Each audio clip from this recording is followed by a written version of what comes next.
In today's video, I'm going to teach you how to remove the sidebar from WooCommerce, whether you're looking to create a cleaner design for your online store or just want to eliminate distractions for your customers. Removing the sidebar can be a simple yet effective way to streamline your site's appearance. Don't worry, this is a straightforward process that can be done in just a few minutes without any coding knowledge. By the end of this tutorial, you'll have a clutter-free WooCommerce layout that looks sleek and professional, so let's dive right in and get started. The first thing you'll need to do is log in to your WordPress dashboard.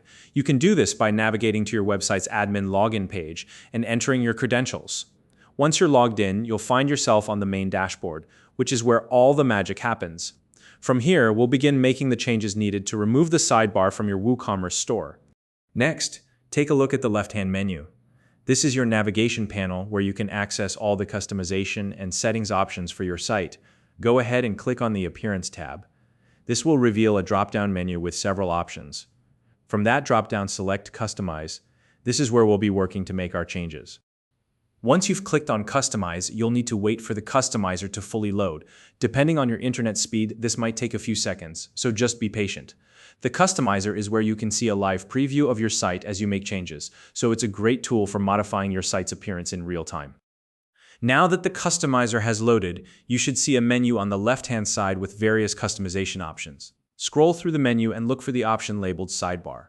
In most WooCommerce themes, this is where you'll find the settings to control the sidebar's visibility. Once you've located it, click on it to open the sidebar customization options. Here's where the magic happens. In the sidebar settings, you'll see a few different options.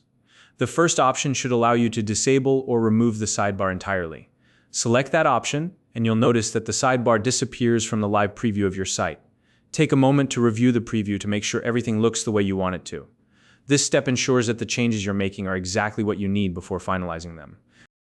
Once you're happy with how things look, it's time to save your changes. To do this, click the blue Publish button at the top of the Customizer menu. This step is crucial because without it, your changes won't be applied to your live website. The Publish button ensures that your settings are saved and reflected on your actual site for all your visitors to see. Now, let's double check that everything worked as expected. Exit the customizer and navigate back to your website. You can do this by simply clicking on your site's name in the top left corner of the WordPress dashboard. Once you're back on your site, refresh the page. This will reload the site and apply the changes you just made. Take a look at your WooCommerce layout and confirm that the sidebar is gone. Your website should now have a cleaner, more streamlined design, allowing your products to take center stage without any distractions. Removing the sidebar can make a big difference in how your site looks and feels, and it's a great way to create a more focused shopping experience for your customers. And that's it. Removing the sidebar from WooCommerce is just that simple. If you found this video helpful, please like and subscribe.